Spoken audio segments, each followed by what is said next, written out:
All right, let's repeat what we discussed about the second practical work assignment, which is an introduction to molecular dynamic simulations, and we try to model diatomic molecules with a rigid bond with bond length d. And to make things simple, let us look at two molecules. So let's call this molecule I, which consists of two atoms. This is molecule J, which consists of two atoms. So this makes things tractable in our simulations. And we have to distinguish between intermolecular forces and intermolecular forces here. So the interactions between molecules are modeled with so-called Lennard-Jones potential, so that it is there's an energy parameter epsilon and the length parameter sigma. So, and it is dependent on the distance between two atoms I and J. And now, if we are talking about intermolecular interactions, if this atom I is here in molecule capital I, it is interacting with this atom here and this atom here. So these dashed lines tell to which atoms this atom is connected in terms of intermolecular interactions.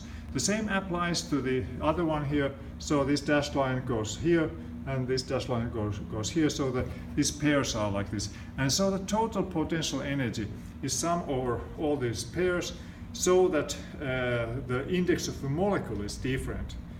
You can derive the Lagrangian from this, and finally you will get the force, which is negative gradient of the total potential energy with respect to the coordinate of atom I. And now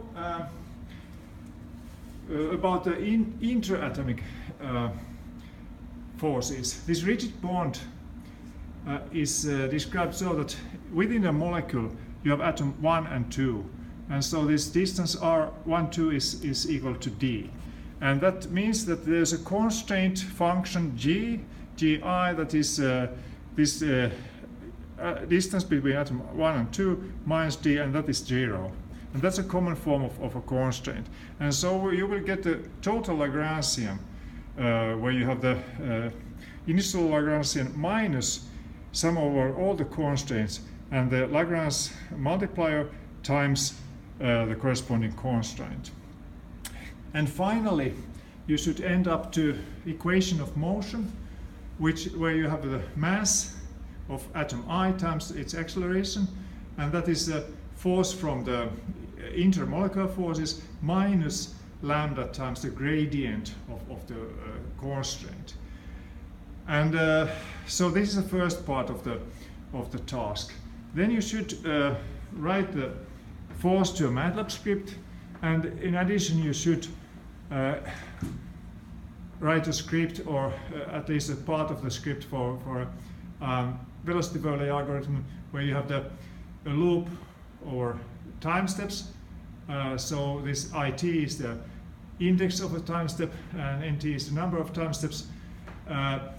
If you have the position R at time step IT, you can calculate the force, and of course also the velocity, the acceleration.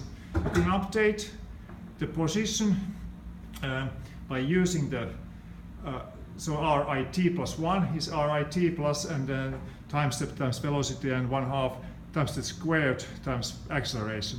And now you can update the force, and you will get the new acceleration. And you can actually update the velocity by using the from the velocity plus the average of the accelerations.